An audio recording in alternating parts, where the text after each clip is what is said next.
Okay, let's get fired up. Let me see if I can bring the volume up there. There we go. Jesus.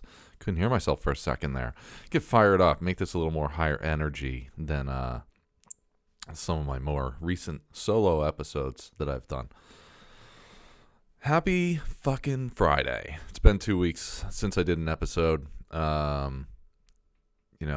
All the usual stuff. All the usual excuses that just don't really matter.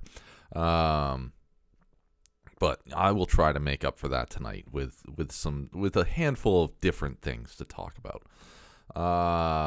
Where to start? First of all, how about flag football? Flag football's over.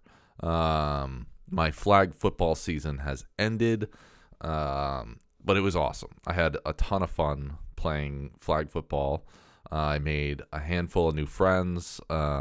I'm even going to go out for drinks with one or two of them tomorrow. So it was just a really cool time. Even though, I don't think that we won a single game. We had a couple close calls, a couple close games, but obviously that doesn't count. But for a team that was kind of very, I don't know.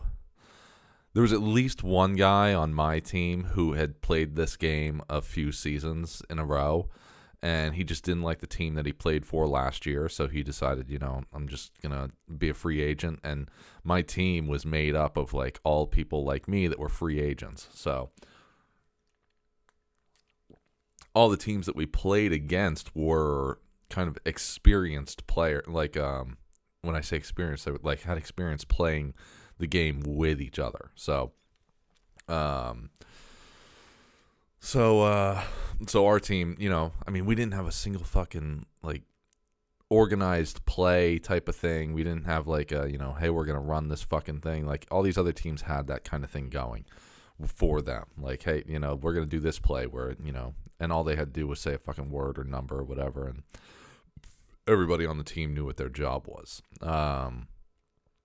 Jesus Christ, we were fucking, one of our last games, the guy that was playing our quarterback was like, hey, Donnie, right before he does the play, he's like, hey, Donnie, you wanna blitz this? You wanna do a blitz on this one? And I was like, yeah, I get no idea what the fuck that means, man. I have no idea. How about you? Yeah, just throw the ball because I have no fucking clue what you're talking about.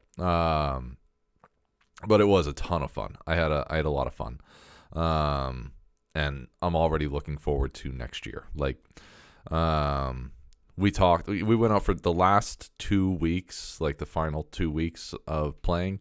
We went out for drinks. The team went out for drinks after the games. And let's see here. What was I going to say?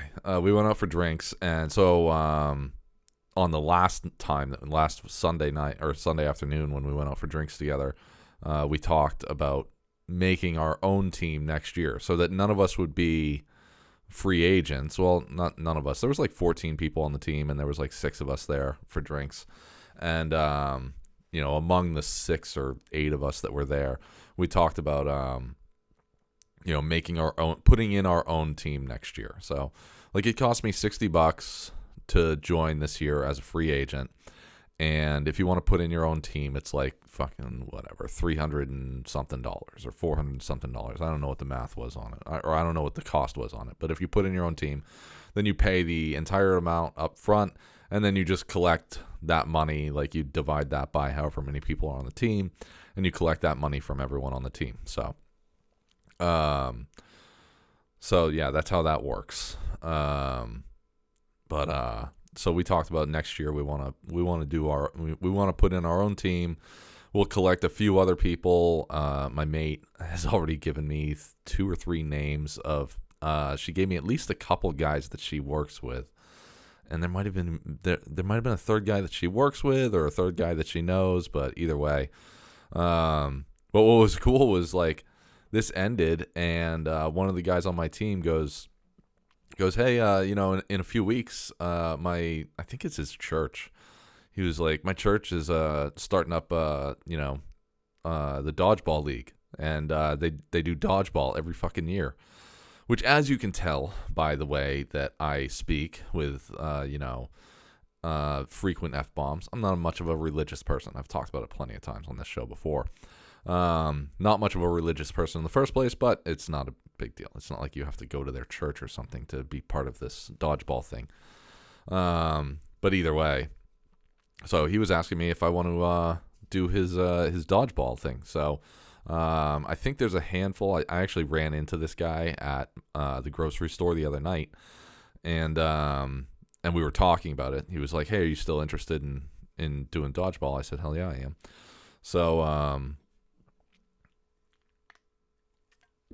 So he said it starts in like 3 weeks, and there was he named off like 3 or 4 other people from our flag football team that are gonna join the dodgeball team. So that'll be even more fun. And that's like, I think that's like through the winter, or at least I think if it starts in 3 weeks, then it starts in November. I think he said it goes for at least a couple months. So like January, probably, maybe February. And then in April, flag football will come back around. And hopefully we'll be even better next year. At least now I know what the fuck at least now I know, like, I have a better understanding. I didn't know anything about football going into this. I didn't know. Every time that I watched football on TV and they were like, you know, 3rd and long, or fucking, I don't know, you know, 1st and 3rd, whatever the fuck they say. I actually still don't even know what the fuck they say, but I at least know what they mean when they say it now. You know, when they're like, you know, 2nd and goal, I understand what that means now. And I understand, like, you only have 4 plays to make a first down, and that there's 4 downs across the field, and yeah, I have a generally better understanding. I mean, before I started playing, I knew that a touchdown was worth 6 points, and a field goal was worth 1, and that a conversion was worth 2. And now I you know, or a field goal, I guess, would be worth 3, and then like the extra point after a touchdown is worth 1. Whatever the fuck, however the vernacular works on it, I don't, you know, I'm not that interested in caring that much. But either way, it was a super fun season. I had a ton of fun. Totally worth the $60. Totally worth the absurd amount of money that I lost by not working on Sundays, but also totally worth the sanity that I saved by not working on Sunday. If my girlfriend hadn't pushed me, well, not pushed me, but, you know, heavily suggested that I do this, that I try it, if she hadn't, you know, given me that push is how I should have phrased that. If she hadn't given me that push to do this, I would have ended up working most Sundays for the last 2 months. And since I work my day off almost every week, then I would have been working so goddamn much, which is just too much. We had a big conversation about it. I don't remember if I talked about this a couple months ago or not when I started flag football. But if I did, I'm going to go back over it. You know, the night that I sent her the link to the flag football thing, I said, like, you know, not this year, but maybe next year. And she came downstairs and she has this conversation with me about how I should try it. And I was telling her, like, oh no, I want to work, you know, I want to fucking, you know, work on Sundays, and this work, you know, this goes on Sundays, so I can't. And she had this conversation with me about, like, you know, that I was working too much, because up until that point I had been working on Sundays and I had been working my days off, and I was working, you know, there was 1 week in like August, I think, August or September, where I had worked 71 hours in 1 week. In the course of seven days, I worked 71 hours. So I was just working a ton and not taking any time off, not taking any of my days off, not taking any time to myself. And, you know, not only was this good because it gave me a chance to get out and, like, meet people and fucking do a little sport and whatever, but even still, that only took up an hour or maybe 2 hours a day of my Sundays. And then I would come home and be able to actually relax, able to actually, like, chill out and have the day. And there were a few Sundays in there where my girlfriend had gone to work too, so she was gone for most of the day. So it was like actually real time to, like, chill out, fucking unwind my brain for a minute. So that was good. And it was, as I keep saying, flag football was a lot of fun. I definitely enjoyed it. And next year will be even better. I think that I know they do it in the spring. I think they do it in the summer, and then obviously they do it in the fall. So, but I have no idea like which team. Like I don't know if some of these teams that we played against, if they're like, well, we only do it in the fall, or if they're like, we're here all fucking 3 seasons or what. So we'll find out. We'll find out next year. It'll be a fun time. So, Ruby. My lovely, my beautiful snowmobile, my second favorite redhead, Ruby has a bit of an issue. I don't remember again, another thing that I don't remember if I talked about. Probably not, because I have not been good in the last 2 months about getting behind this microphone. But Ruby, I got an email. I'm working one day and I get this email, and I almost never read emails that say like they're from Polaris. For those of you that don't know, Ruby is my Polaris Switchback Assault 850. She's a fucking beast. She fucking hangs wheelies like a dirt bike. She is so goddamn fast. She broke my ankle, but you know what? I'm not gonna blame her for that one. Absolutely love this snowmobile. Firstly, cannot wait to get on the snow. As we get closer to that season, the nights are getting cooler, and I was leaving the house this morning, and my windshield was actually frozen over. The days are getting shorter, so all that stuff that like kind of gets you kind of ready for winter coming. I'm ready, and my Instagram is starting to push through snowmobile videos again. So I'm getting more and more excited. Like this time, like it never fails. Like March, April, May, I'm like, I should fucking sell the snowmobile. Do I really need it? Do I fucking, do I get enough use out of it for how much I pay for it? But definitely by like October, especially after going to the grass drags and seeing all the new snowmobiles and the gear and stuff and all the people,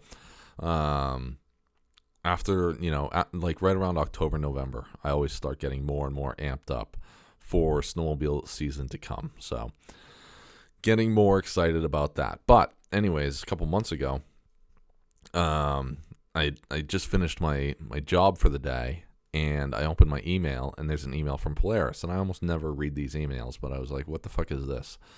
And it was a fucking recall on my snowmobile. Can you believe this shit?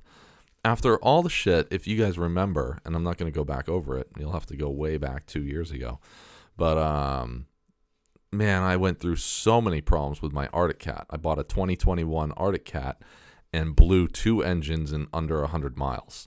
And just had so many problems with it, and fortunately, this is the super cliff noted version. But fortunately, after multiple complaints, the dealership essentially felt terrible about selling me this piece of garbage, and they offered to buy it back and sell me what is Ruby. Which was a significantly better snowmobile. So that's what happened. So after all those problems with this Arctic Cat, I get Ruby, and she has been great to me. And even though in 2 seasons I've only managed to put like 500 miles, so I mean the fucking thing is barely broken in. Hey, buddy. Hey. Graphite's in the room right now. It was National Black Cat Day yesterday. You should go downstairs. Mama's going to be home any minute now. She already told me that she's on her way. So you should go wait by the door for her.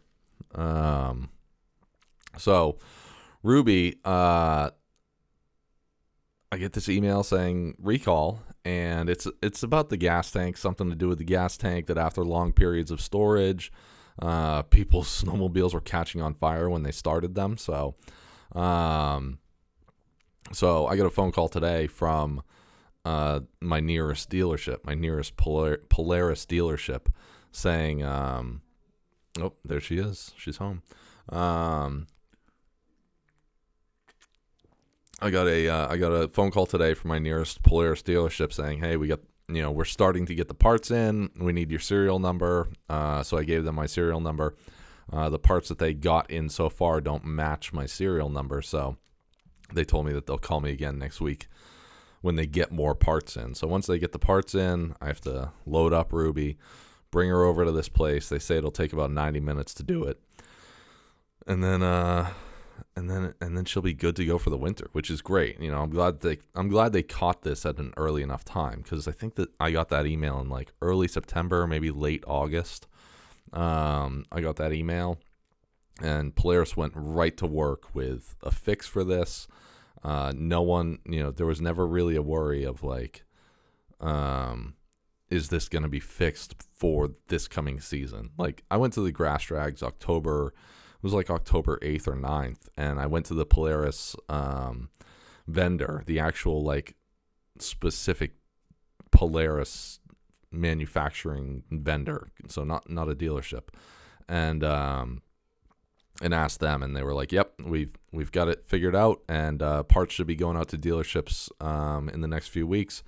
So call your dealership and get on a list to get it fixed. And so I called the dealership, and I was actually only the second person to call. I was second in line, which was great. That worked out nicely. So that'll be cool to get that all set up and fixed and whatnot, and ready for the season. I really hope that we actually have a good snow season. Like, I hope that we get it. I know that a lot of people hate the snow. There's been one season that really affected me snow-wise, that made me hate the snow. It was before I really got back into snowmobiling, because I got into snowmobiling when I was like 19 or 20, and then I got out of it, within a couple years, so throughout my 20s, and then in like 2014, like the winter of 2014 going into 2015, was hands down one of the heaviest snowfall winters that I've been through, maybe in my life, probably in my life. Because I was working for the post office, so I'm walking every day, which sucks, in the snow.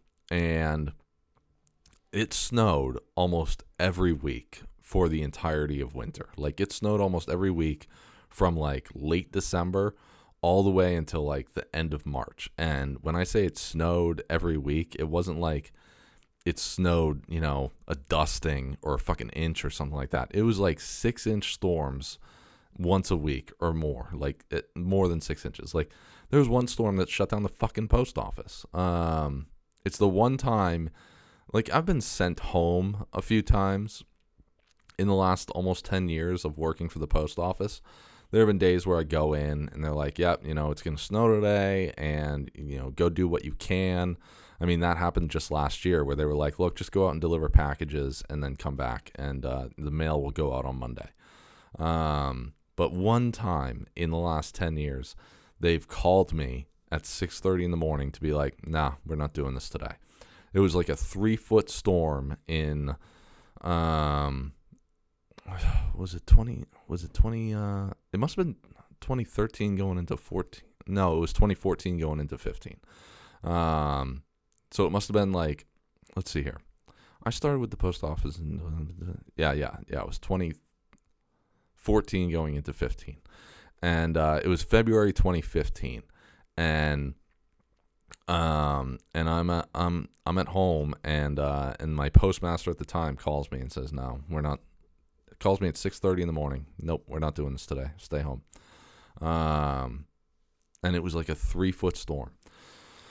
So, and like, the snow didn't melt in Boston. The last bit of snow didn't melt in Boston until like mid-July that year.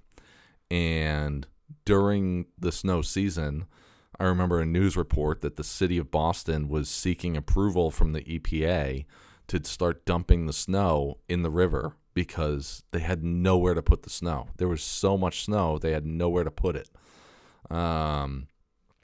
There's where they stack the snow here in Portsmouth, New Hampshire, where they when they clear sidewalks and all that shit, where they stack the snow. There was a guy on Memorial Day weekend that skied the mountain of snow that was there because that's how much fucking snow there was over that season.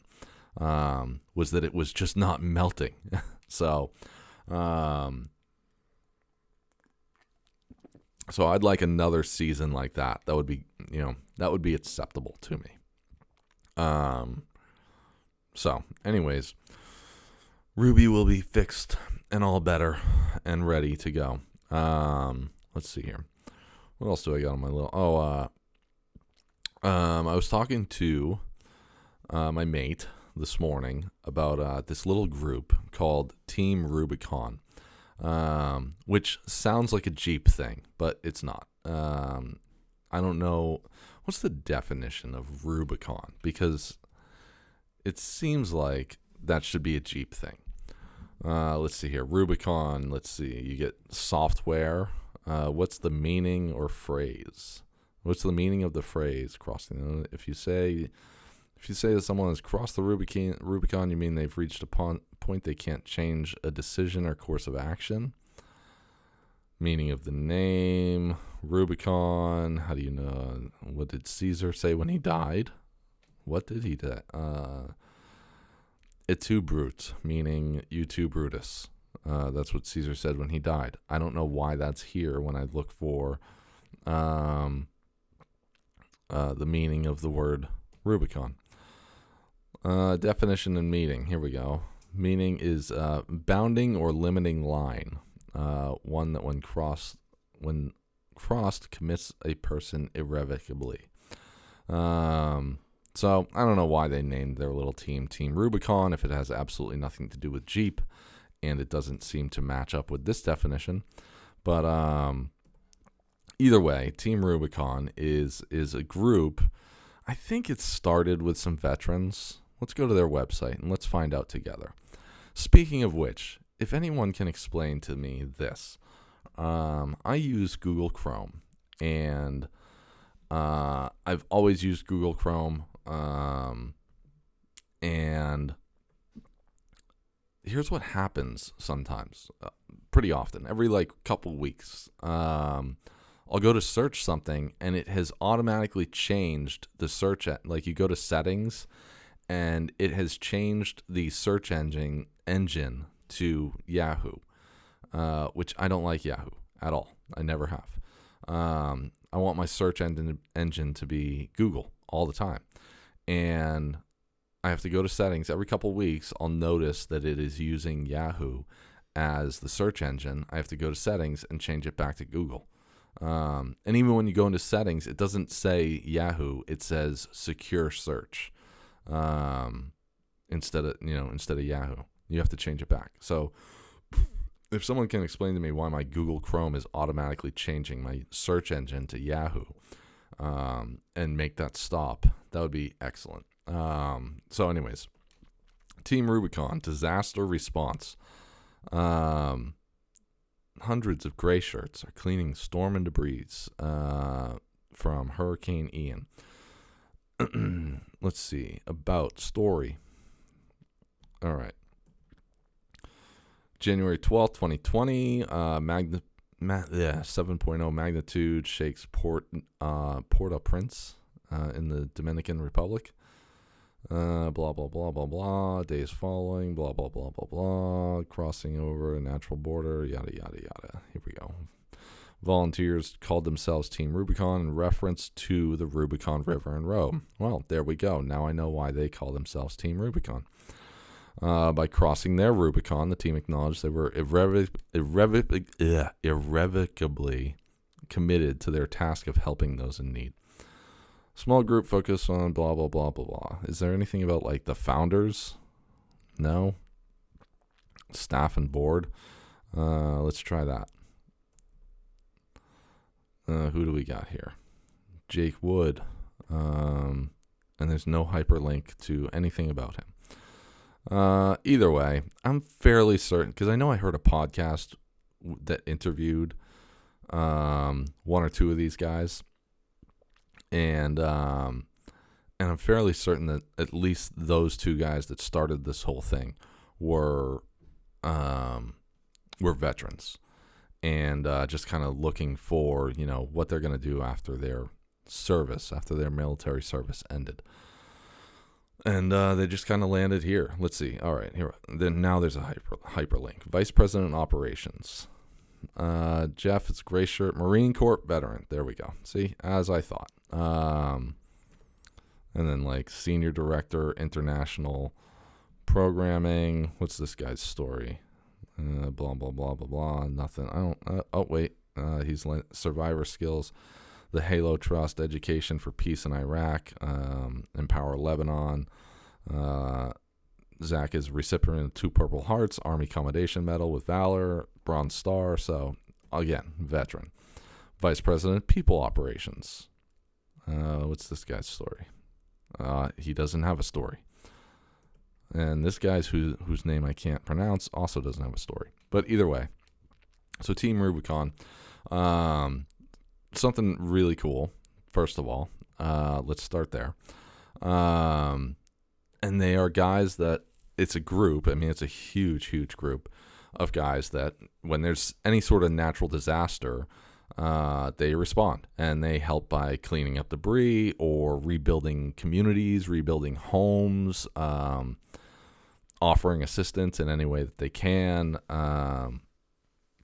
So I was telling, I'm leaving the gym this morning, and there's this guy, and he's got this fucking jacked up, like Dodge 3500,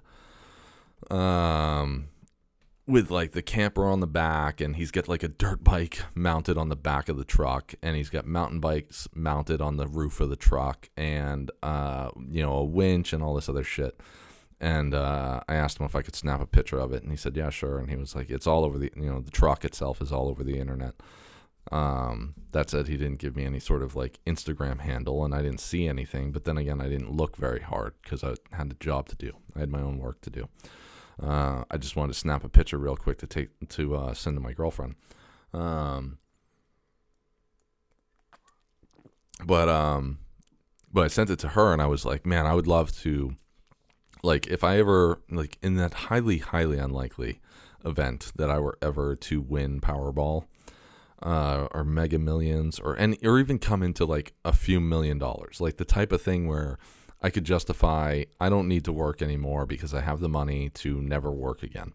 I think it would be cool to get like a truck like that, and then just join this group, Team Rubicon, and go around to natural disasters and helping like to rebuild stuff. I think that would be pretty fucking awesome, to be honest.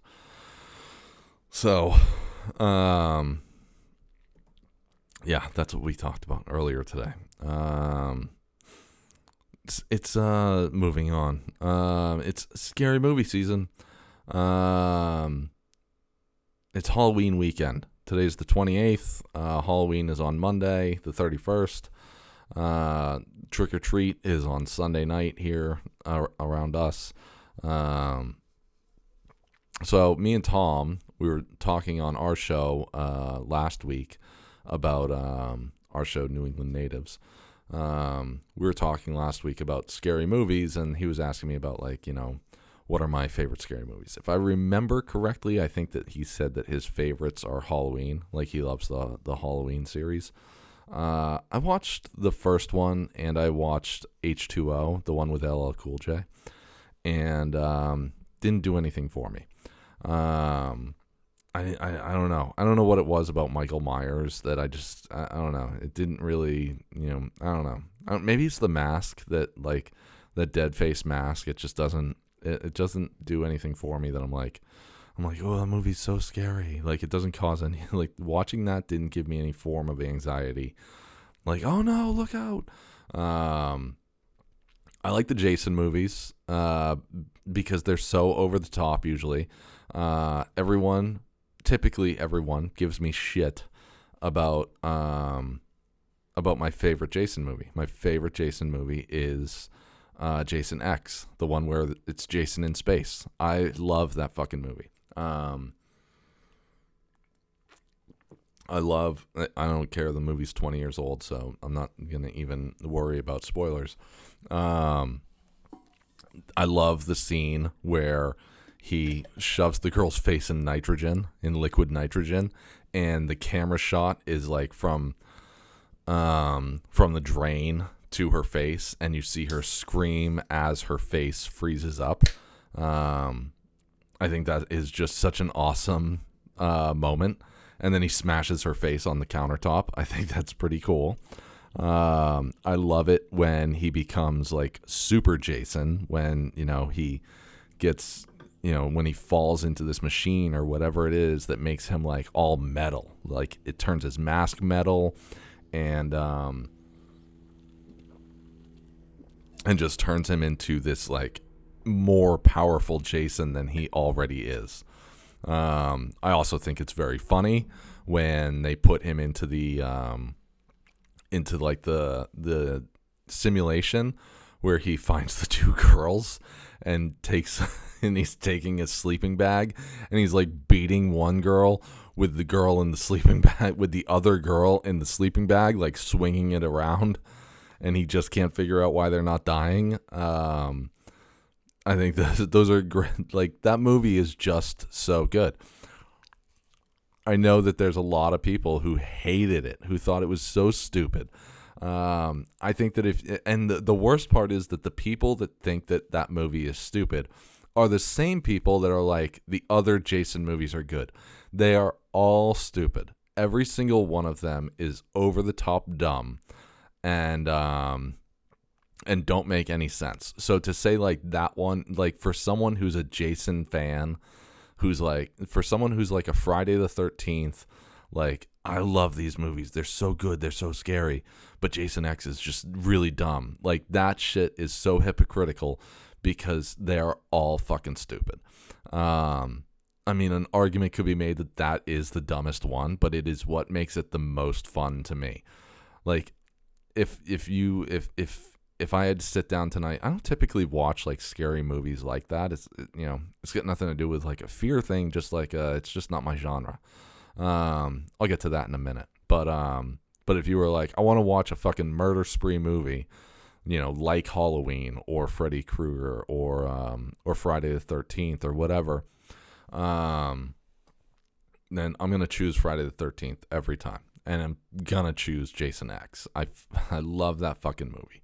But when it comes to, me and Tom were talking about scary movies, and when it comes to scary movies, I like a thriller. That's what I like. I like something with a little mystery behind it. I think that the worst monsters are real. You don't need a fucking Jason or Freddy Krueger or Michael Myers. We have plenty of fucking psychos on this planet without those types.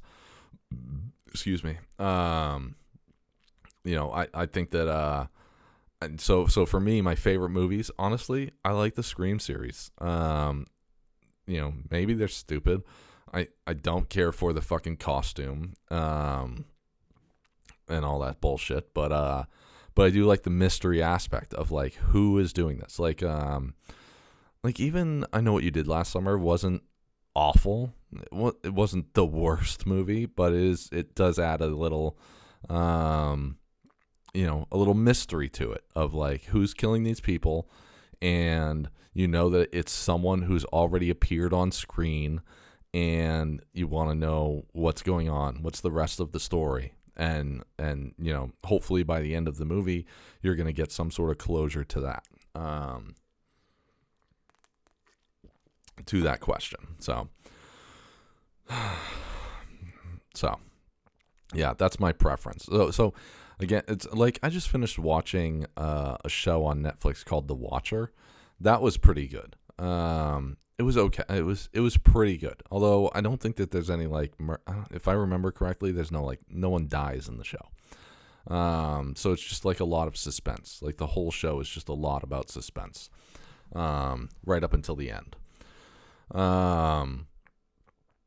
Last year we watched a couple scary, quote unquote scary movies. We watched one called His House, which was like an indie movie. I think it won like a Sundance Film Festival award or something like that. It wasn't that good. I guess if it's an indie movie and it's someone made it off their iPhone or something like that, I don't know how you get into Sundance. I know it won some award. I could even be wrong about the Sundance part, but it wasn't. I don't know. I guess it had kind of a decent plot line of like, okay, yeah, I guess this is interesting. It's kind of original. If it's done on a low budget, then it didn't do it. It looked good for a low budget. But it wasn't that great. We also watched Malignant last year, which wasn't bad either. Honestly, that movie was a pretty good, like, scary movie with a little bit of a thriller aspect. I think that there's probably going to be a sequel to it. But that movie kind of turned into like a John Wick version of a scary movie, basically, of a killer movie. Whoever's doing the John Wick movies should do the next Jason movie, if there's going to be one. I don't know if there's ever going to be another Jason movie. I think there should, though. That's one of those movie series that I think should go on forever. Just like Fast and Furious. It may as well just go on forever. It's gone on this long. Fuck it. Just keep it going forever. I just found out the other day that the Michael Bay Friday the 13th is on HBO. I might have to watch that again. I know I watched it back in 2009 or 2010, and I wasn't very impressed. But now that I know a little bit more about what to expect from, because at the time, the only thing that I expected from Michael Bay was Transformers. I might have to watch that again, just to see what I can pick up, that I think is very, like, obviously Michael Bay was involved in making this movie. There's a couple Friday the 13th movies available on HBO, so.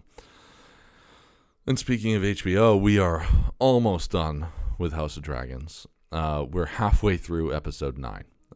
We started watching it. We were like 3 episodes behind, and then we watched an episode last week, I think, and then this past Sunday or Monday, it had to have been Monday, we watched the first half of episode 9, but I had to wake up at 4:15 the next morning, so at 11:30 at night, I was like, I gotta go to bed. I mean, I probably could have stayed up the half hour to keep watching, but that would have meant, not going to bed until like 12:30 and only getting, 4 hours of sleep before trying to go to the gym.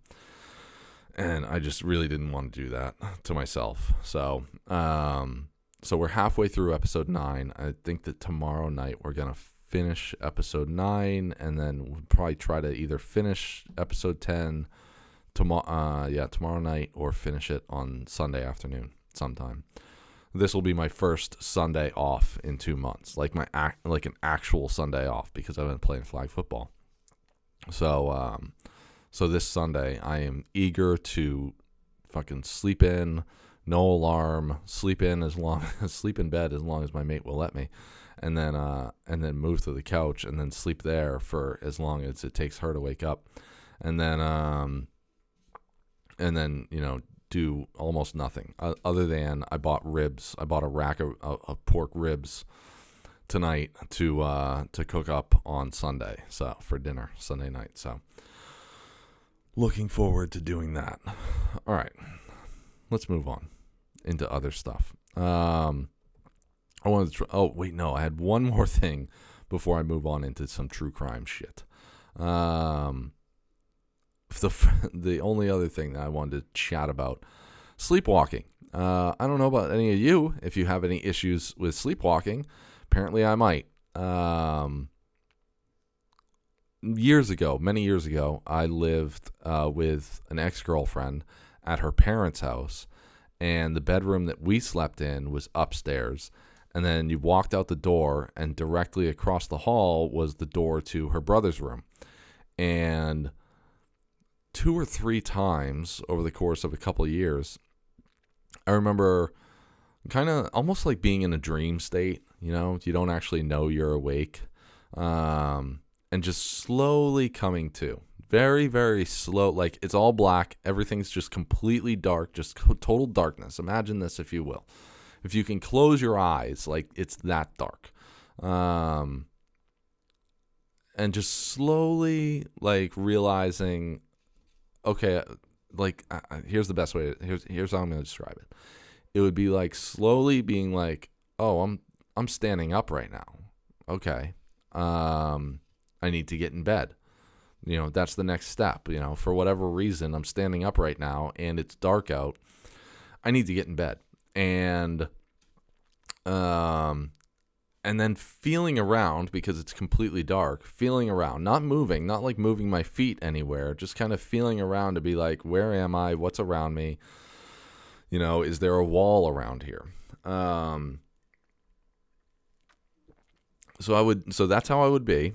I'd be like, feeling around, and then realize like, oh, I'm in the wrong room. I'm not even in our bedroom right now. I'm in her brother's bedroom, and it's fucking 2 or 3 in the morning, and he's asleep a few feet away. And I would slowly turn around and find his door, and when I would find his door, I would find that the door was locked. And so that meant that I had woken up at some point in the night, came out of our bedroom, gone into his bedroom, locked the door behind me, and then slowly came awake. And then I would, unlock the door. So a couple weeks ago, so maybe a month ago, me and my mate, we had a passionate discussion one night. And a few days later, I'm going through my boxer drawer looking for boxers. And I probably have 14 pairs of boxers or more. And I do my laundry every week. So I should always have plenty of fucking boxers. And I'm feeling around. Hello. I didn't steal your boxers. Hi, nice vest. Yeah, I got it for Halloween. Yeah? Yeah, what's up? Do you want me to take Hey, any beautiful. empties, or you're having a day? Yeah. Do you need anything?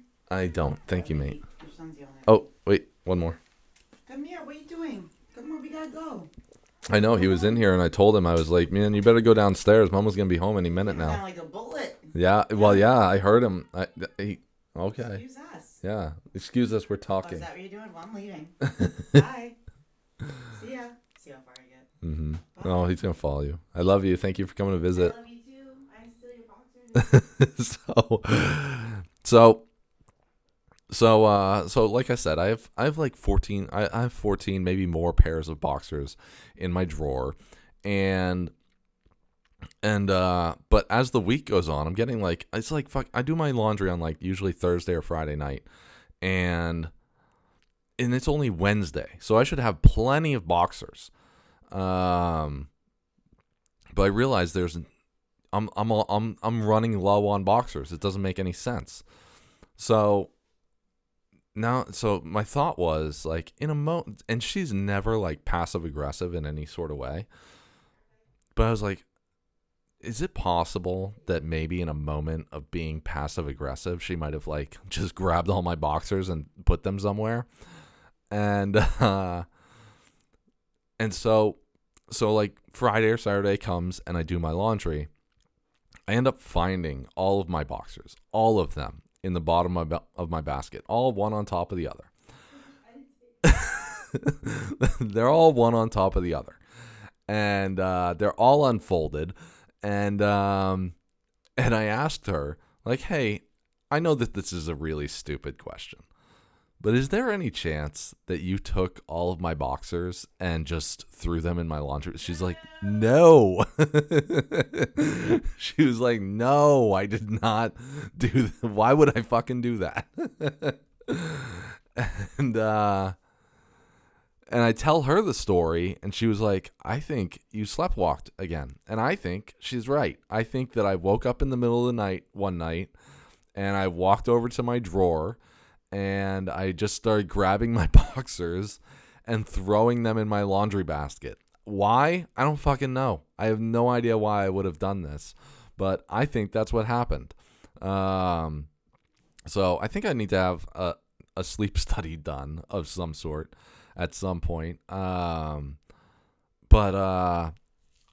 the thing is that this isn't like a nightly occurrence, and it's not like to the point, like there's a comedian that I listen to, or that I used to listen to, but I can't think of his name, so sorry. But he has sleepwalking problems really bad, where he actually needs to be tied to his bed when he goes to bed at night. Because he threw himself out of a fucking window on the second floor of a hotel one night. So my sleepwalking is not to that level. But apparently I will wake up and either wander into a room that I don't belong, or start throwing my clean laundry into my laundry basket. So that was fun. All right. Now we'll move on into some true crime stuff. Sort of. Mostly true crime stuff. It's going to be like 90% true crime stuff, something, and then like 10% thoughts that I had through the day. The first one is this show that Ro actually turned me on to. It's a true crime podcast. It's called Your Own Backyard. I think before I started listening to it, I had heard about it. I think. But basically, like a week ago, maybe a week and a half ago, Ro says to me, "Oh, did you hear about this conviction in California? This guy convicted of murder today." And I said, "No, I didn't hear anything about it." And she says, "Oh, I thought you would have heard about it on one of your podcasts or something like that, because I listened to like fucking 10 or 15 different true crime podcasts." So she says, I would have thought that you would have heard about it on one of your podcasts. And so she tells me the name of the victim in the story, and I look it up, and and sure enough, there's a bunch of news articles there. So then I look it up on I think I typed in like Kristen Smart podcast, and the first one that comes up is this podcast called Your Own Backyard. So I download every fucking episode. There's like 15 or 20 episodes, and I download every fucking episode, and I listen to the whole thing in like 3 days. And there's a handful of really cool aspects to this podcast. This guy started this podcast in like 2016 or 17, and he had only done 6 episodes of the show. And basically it was just, he was from the area where this woman was murdered. And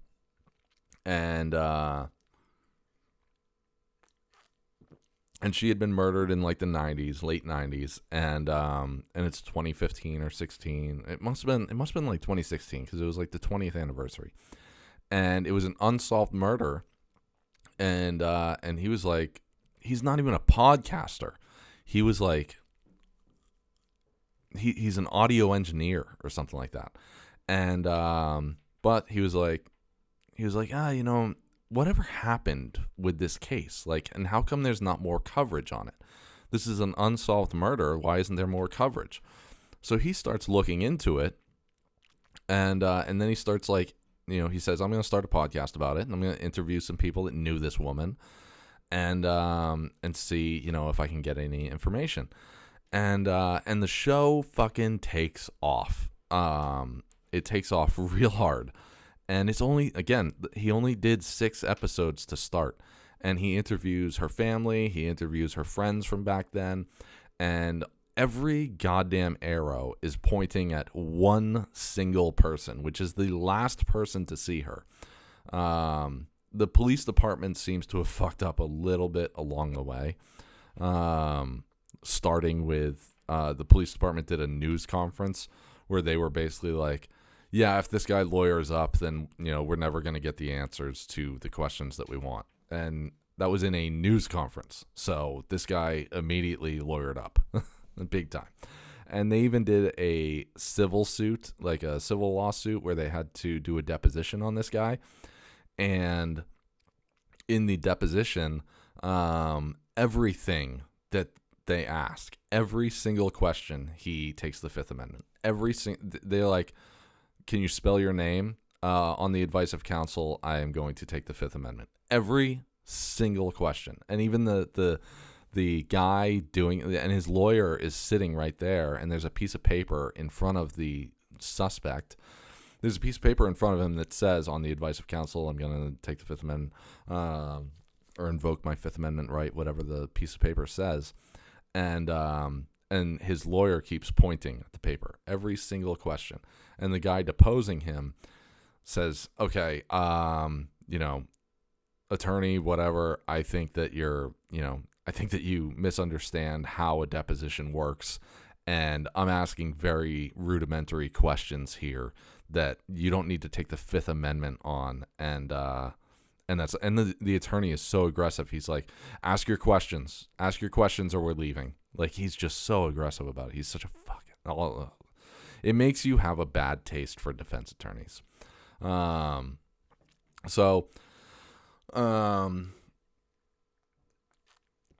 But because this guy did a podcast about this case, it kind of makes the police department take another look at this case and start working on it. And they eventually arrest this guy. They do another search warrant. They get a new search warrant for the guy's area, and they get new evidence. And look, I'm gonna do a spoiler. Okay, sorry. But the fact is that if you just Google the name, then you're going to come up with news article after news article anyways. What I thought was really cool was that basically they do a new search warrant that includes any electronic devices, laptops, cell phones, things that didn't exist in the late 90s when this happened. And the question might be, well, why are they confiscating cell phones that they absolutely wouldn't have had back in the late 90s when this happened? Well, the reason is because someone started a fucking podcast, and then they started, this guy and his family, who are potentially most likely involved, started texting each other about the podcast, and that led to more warrants and ultimately arrest warrants. Which I just thought was so cool. Like, this guy is, quote unquote, a nobody. Like, he was just somebody who was interested in why this case didn't go any further, what happened, and he starts a podcast about this murder. I mean, it made me think about an unsolved murder here in Portsmouth, where, like, it doesn't necessarily take it wouldn't necessarily take finding new evidence or anything. Like, if the right people just hear, this case is a perfect example, this one out in California that just got a conviction. If the right people are hearing it, then it puts more pressure on who the intended suspect is. And in this case, it absolutely worked out. And it was just so cool to listen to, of just like, and this guy, there's no ads in this podcast. Again, it's called Your Own Backyard. There's no ads. This guy didn't fucking try to make $1 million off of starting a podcast. He just had this desire to put this information out there and be like, look, this was in 2016. He's like, in the last 20 years, there's been like 5 news articles about this. So, like, what the hell happened? There's Scott Peterson is a fairly notable true crime case. I think there was an HBO documentary about him, and he was convicted of murder for one of his wives. He's been married like 4 times, and 2 of his wives have died, and there was like a suspicion that he might have actually murdered this girl, and the suspicion was based on the fact that he went to college with her for like half a semester. Like, obviously, like, it was obvious bullshit. Like, it didn't make any sense. It was fluff. It was just like, no, he clearly did not kill her. So I thought that was really cool. And then I listened to another podcast called Internal Affairs. Not as cool. Internal Affairs was about this police dispatcher. This police dispatcher, I mean, she's having an affair with a police officer who's married, and I mean, just like it wasn't a good look for this police department. It's all the episodes are available now if you want to look up Internal Affairs. Unfortunately, as we speak, I don't remember every piece of it. But you know, it's an NBC Dateline special, which are some of my favorite podcasts. Is NBC Dateline specials, especially when it comes to true crime. But this police dispatcher, it's a woman, and then she's having an affair against her husband, who's also a police officer, with another police officer. And hold on a second. My mate just texted me something very, very funny that I'm not going to repeat.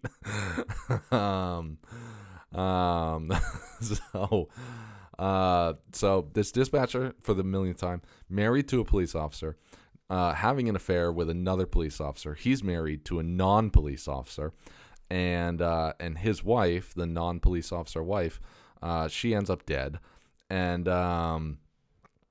it goes on unsolved, and it's kind of clear that there's some, we're going to push this under the rug a little bit with, oh, no, I'm sorry. I'm fucking that up, actually.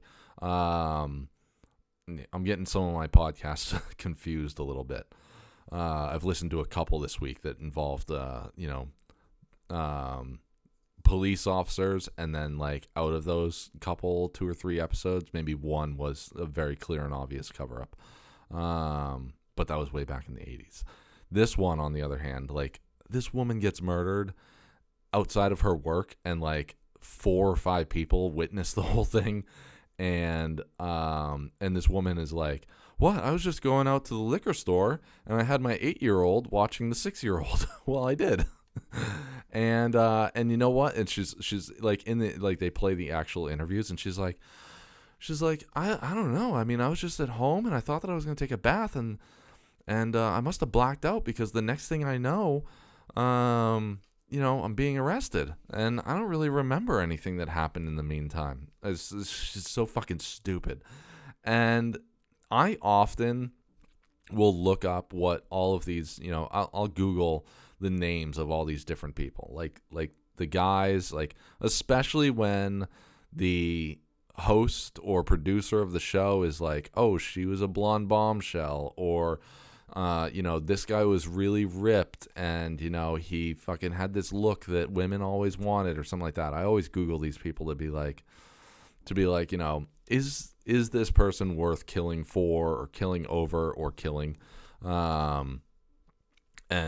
Man, this dispatcher was, she was not worth killing. She was not worth having an affair with. She was not worth any of that. Let me see if I can find her name.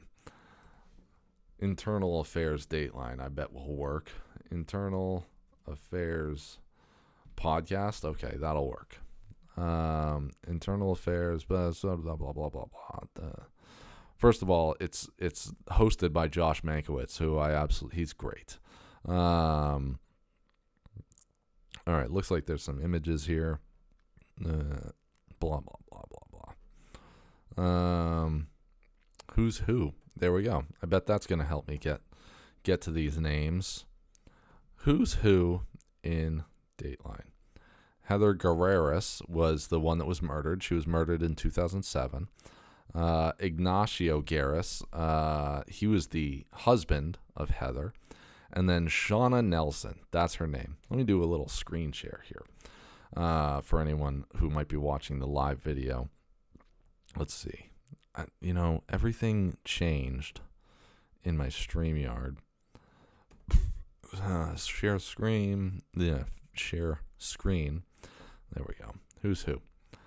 So this is Shauna Nelson. This is who this guy was cheating on his wife with. And let's go back over here real quick. This is Shauna Nelson. All right, that's probably not the best pitch, or Shauna. No, this is Shauna Nelson, and this is Heather Garris. That's probably not even a really great picture of Heather Garris. And this is fucking Ignacio. This is the guy in the middle of this little tryst. I mean, what the fuck is wrong with people? This is Shauna Nelson. She's just like, ugh. And then this is her husband, who he actually is like a good looking guy that, you know, if you were going to think that out of these four people, which one's cheating on their spouse, it's probably going to be this guy. That's who you would think is going to be the guy that's like, yeah, I'm just out here, you know, I'm fucking badass police. Because he's also a police officer. He's a sheriff's deputy. And you would think that he might be the one that's like, yeah, I'm a fucking badass. And I can get fucking, you know, I can, you know, wave my badge around, go out to the bars and fucking pick up some girls or something like that. That's the guy that you would think. Not this guy. This guy just looks like a fucking nerd. All right. You know, yeah. And then, you know, you get this fucking bag of, you know, donkey dicks, who apparently she came out like, after she was arrested, the husband, Ken, after she's arrested for murdering Heather, the husband, Ken, down here, he finds out that she was having affairs with not one or two different guys other than Ignacio. She was having affairs against her husband with 5 different guys. She was having affairs with 5 different guys over the course of a couple years. She got pregnant a couple times, had a couple abortions, and then this guy, Ignacio, she leaves her husband. Shauna leaves her husband for like a few weeks, gets pregnant with a kid from this guy, Ignacio. This fucking saint, Ken Nelson, says, you know what? Come back to me. Let's fucking get back into a relationship. Have the baby. I will raise that baby as if it's my own. They already had like 2 kids together. And he was like, come back and have the baby. We will raise this kid together in a loving home. All this shit. As soon as she has the baby, she goes right back to this guy. This fucking nerd. She goes right back to this guy and continues having an affair. She's an absolute dirtbag. So, yeah, good times. Good times. I don't really, yeah, fucking people are goddamn weird. But even though I just fucking told you a bunch of stuff about that podcast, still highly recommend it. I think that I want to listen to it a second time now that I know, you know, because like as it goes on, they're giving all these names and stuff.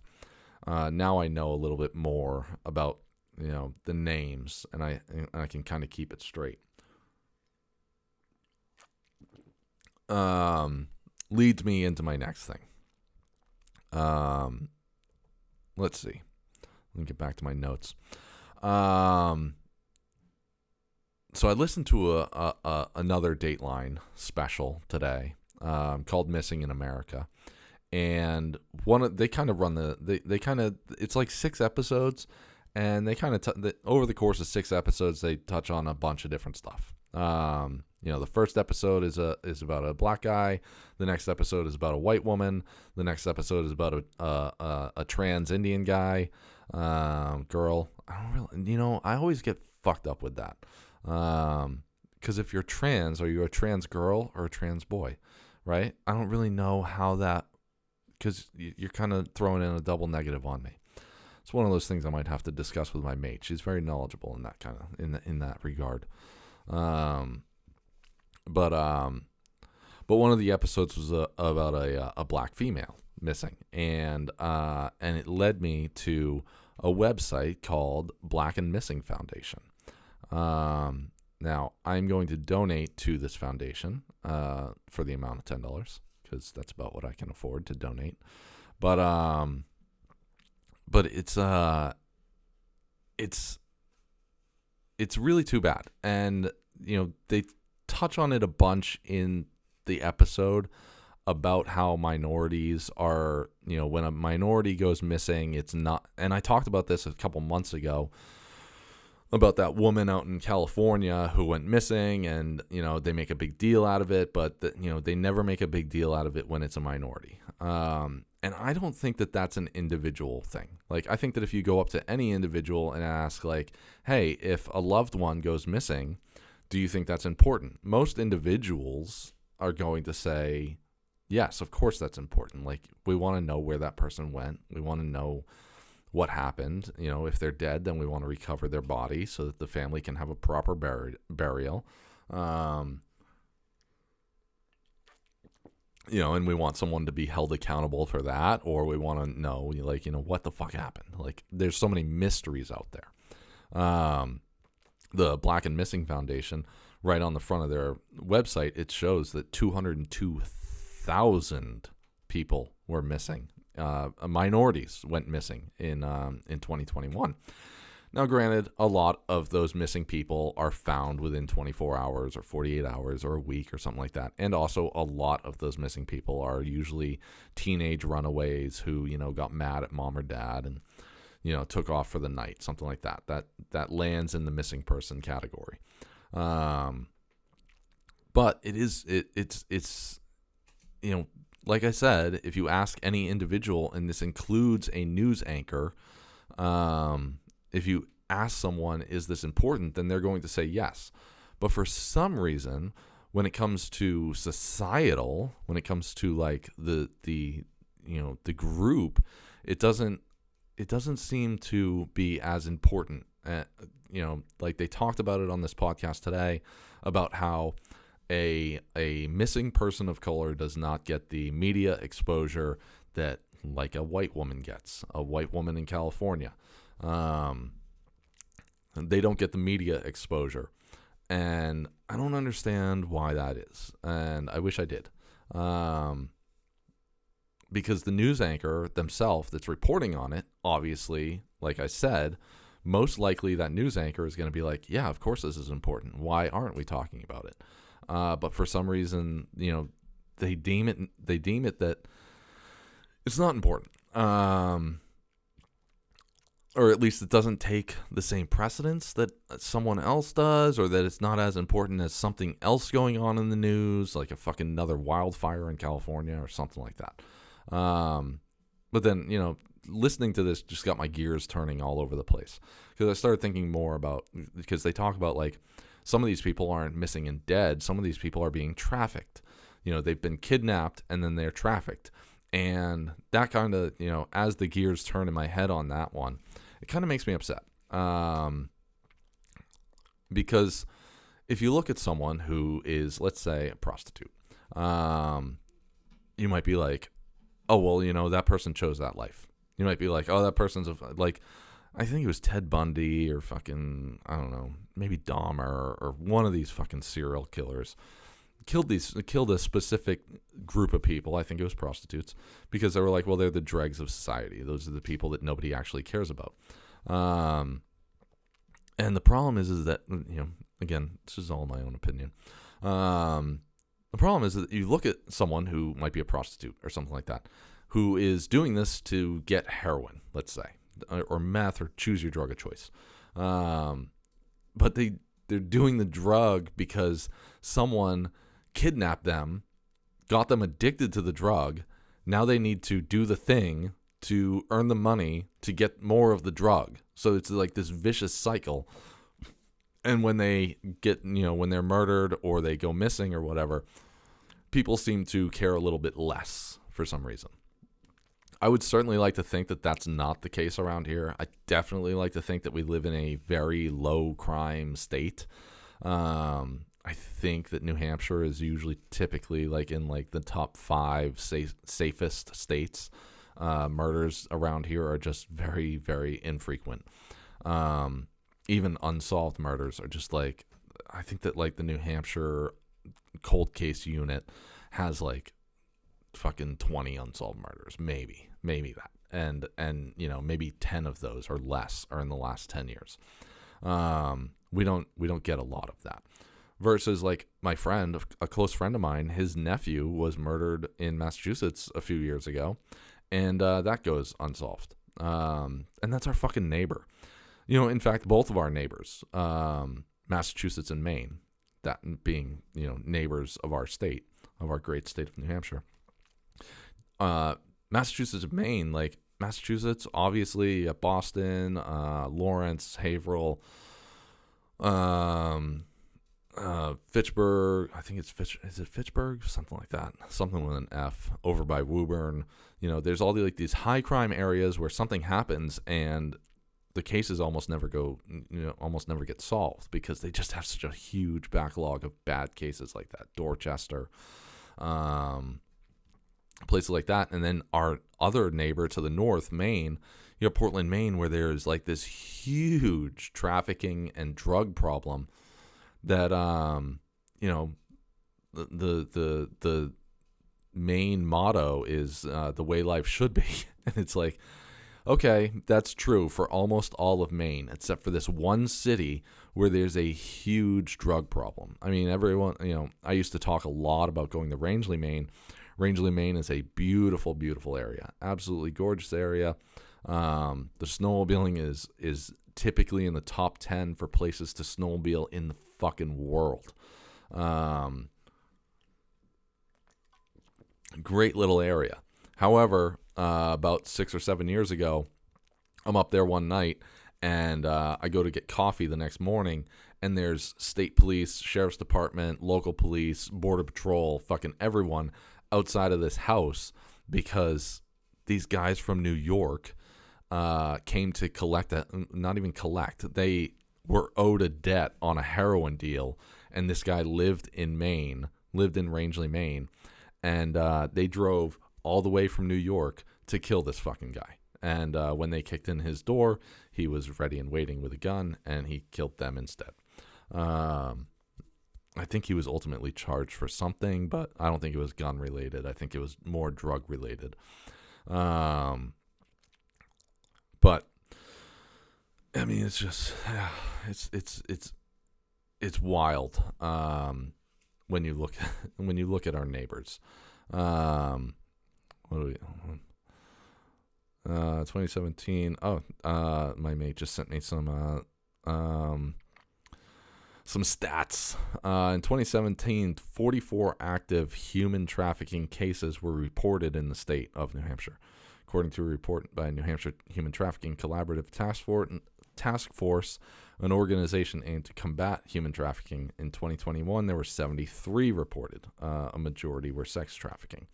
So it's weird because it's like an underreported thing. Like this goes back to the whole, missing minority thing of like being underreported. Like why is it that something that is huge goes underreported? Something that is a clear and obvious problem that most individuals can get behind and say, that's not right. That is bad. That is, we don't want this in our community. We don't want this in our state. Why is that underreported? And why do we have dumb shit that is reported? Honestly, everyone knows my opinion on COVID, so I'm going to use that. I don't think that COVID was a major problem. And I think that a lot of people would agree with me. I think that at least half the country would agree with me. I don't think that it was the problem that they made it out to be. And yet it was on the news every fucking night. Every night, every news report, every news push, every building you went into, there were signs about preventing COVID, which was the equivalent of basically a flu. The death toll from COVID was relatively very small, especially when you look at things that were like, fucking this person died with XYZ with complications from COVID, that lands in a COVID death. Someone has cancer and they also had COVID, then it lands as a COVID death. The people that died from just COVID, that's it. That's all they had. It was like over the course of the last 2 years, it was like under 30 or 40,000. All right, which is still a big number, but it's not fucking 202,000 missing minorities. It's not, it's not the thousands of people that go missing in sex trafficking. It's not the thousands of people that are, dying from heroin overdoses, or whatever. Pick your poison. Why do things go underreported? So that was my thoughts on that. All right, check. Last thing that I want to talk about was trusting people, was building trust. My mate texted me something today, and then I texted her something back, and then it kind of just got me thinking about trust. And I, this is just my wild thoughts as I, fucking stream of consciousness. So I was thinking about trust and and the fragility of trust. And trust is kind of like building this was my thought earlier, was trust is kind of like building a brick wall. Like if you imagine you're building a brick wall upwards, and every brick that you lay is just another piece of trust that you're putting down. All right. And you can build this wall as strong as you want. And, I put all the possible trust that I could possibly have in another person. I put it all into my girlfriend. And the more trust that you put into someone, the easier it is for them to, quote unquote, get away with something, right? Because I had friends, it's been a long time, but in my early 20s, maybe my late teens, I remember having a friend that was, two friends that were a couple, and the guy actually went to the girl and told her that he cheated on her, and she trusted him so much that she didn't believe it. She was like, no, you didn't. And she wouldn't allow him to break up. She wouldn't break up with him because she didn't believe him that he had cheated on her. So I don't know. It had me thinking about, so this analogy of a brick wall of the more that you trust someone, the more that they could, quote unquote, get away with if they really wanted to. But once you put that first crack in that wall and it all comes crashing down, it's almost impossible to repair that. I'm not making any major revelations here about trust. I think that most people know what I'm saying. They've probably known it for a long time. But, like I said, stream of consciousness. These are just my thoughts from throughout the day. I think that maybe it's easier if you just, how do I put this? Maybe it's easier if you if you're like, I'm going to give you some trust, but I don't want to give you all the trust, because then what if you break my trust? Maybe that's easier. I don't know. I went through my own issues at one point, and I thought, you know what, I'm going to drive myself goddamn insane if I keep doing this. If I keep not trusting, then I'm gonna lose my fucking mind. So for me, it's just easier to be like, I trust you until I don't. That's kind of how I've been for the last few years, is I trust you until I don't, until you give me a reason to not to. And thankfully, in the case of my mate, she never has. I don't believe she ever would. She's too much of a decent person. And she's pretty open and honest about stuff, about virtually everything. So anyways, there you go. That was a super, super long episode. Hour and 20 minutes. Significantly longer than they've been. But like I said, I have missed a few episodes. I just looked at the numbers and realized it was almost 2 years ago when I did my spectacular episode 100 with special guest of my mate, Jason Almy and Tom Bruno. That was almost 2 years ago now. And so in theory, I should be over or at least approaching 200 episodes now. And instead, I'm on episode 173, which means I missed because I used to do these every week, which means I missed about 26 weeks over the last 2 years. But whatever. This has never been like I need to do this. I mean, if I really wanted to crank down, maybe even make some real money off of this. Tony Robbins has a really great quote that says, if you want to take the island, then burn your boat. Meaning like, you sail up, you and your fucking fellow Vikings sail up to an island because you want to overtake that island. When you get to the island, you burn your boats. So there's no option to retreat. There's winning is the only way. It's winning or die. And his quote is that, in most stories, in most examples, if you see that someone has made no escape, then success is the only option. 90% of the time, success is what happens. So if I really wanted to, if I was really fucking daring, really fucking risky, and I was like, I'm going to make podcasting my fucking life, then I could quit my job and be like, I have no choice. I have no choice now. I have to start making $100,000 or more a year off of this podcast. So I have to do whatever it takes. Maybe then I could do that. But for me, this has just always been a way for me to offload some of my thoughts and maybe tell some funny stories along the way. As always, my wonderful sponsors, 4HMclothing.com. Use offer code ADULTING. Get 10% off any order over $50. StrikeForceEnergy.com, 10% off any order, plus free shipping. Manscaped.com, 20% off your order, plus free shipping. And I know there's one more in there. It's not Adam and Eve, though, because I think I'm done with them. But yeah, that'll do it for this week. I hope you all have a wonderful Halloween weekend. Make sure you watch out for your fucking black cats, okay? If any of you have black cats, watch out for them. Make sure you lock them up. Let's see here. Rich gave me a big rocker symbol. I think that was when I was talking about the Kristen Smart case.